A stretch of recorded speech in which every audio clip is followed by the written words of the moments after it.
Хувийн үнэтэй гадаад нэртийг сургуульд явуулаад байгаа хэр байна да. Найз нөхөндөө санаа зовоод байна. Одоо тэгээд улсын сургуульд чинь ямар ч тийм нэмэлт хөтөлбөр байхгүй, англи хэл нь дундаж тэгэл одоо ахлах анги руугаа орлоо. Чамаас л цүлгээ авъя. Одоо энэ хүүхдийн боловсрол анхаарчвал бусд нь хамаа алга. Манайх юу ийдэг юм бэ? Манайх ч одоо ерөөсөл гой сайхан барилга цөөхөн хүүхдтэй ангид л мөнгө өгдөг штеп. Давхар хэлний бэлтгэлд явж байгаа. Тэгэхгүй бол ерөөсө болохгүй байна. Гэхдээ тэгээд гадагшаа дотгошоо материалаа өгье гэхээр энэ олон төгсөг ангийн хүүхдүүдийн дунд ганцхан чиглүүлэх багштай. Чи яаж барах юм тийм биз дээ. Одоо тэгээд битүүр чи нэг төв олох хэрэгтэй байна. Давхар бас нэг чиглүүлэх багш олох хэрэгтэй байна. Мэдгүй нийлэх бэлтгэлд явсан хүмүүс л манай гэрээс дуучраа болж байгаа юм даалга.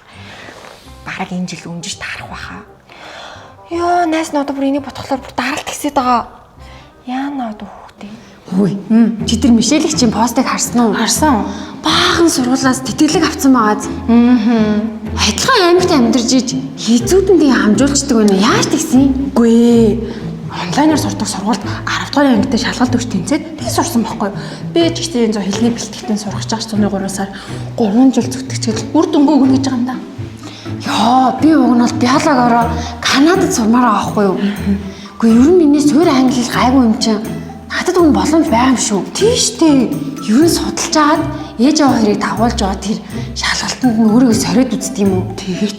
Хэрвээ тэнцчих юм бол сумын охин дэлхийд гарлал гэсэн үг. Тийм биз дээ. Манай Wikipedia академид суралцсанаар Канада онлайн сургуульд 85% хямд үнээр хаанаас ч хамаагүй суралцаад хос дипломтой төгсөх боломжтой. За тэгээд мөн англи хэлний хичээлийг Монгол болон гадаад багштай IELTS-ийн 150 цагийн хичээлийг авч хүссэн оноогоо авах бэлтгэл.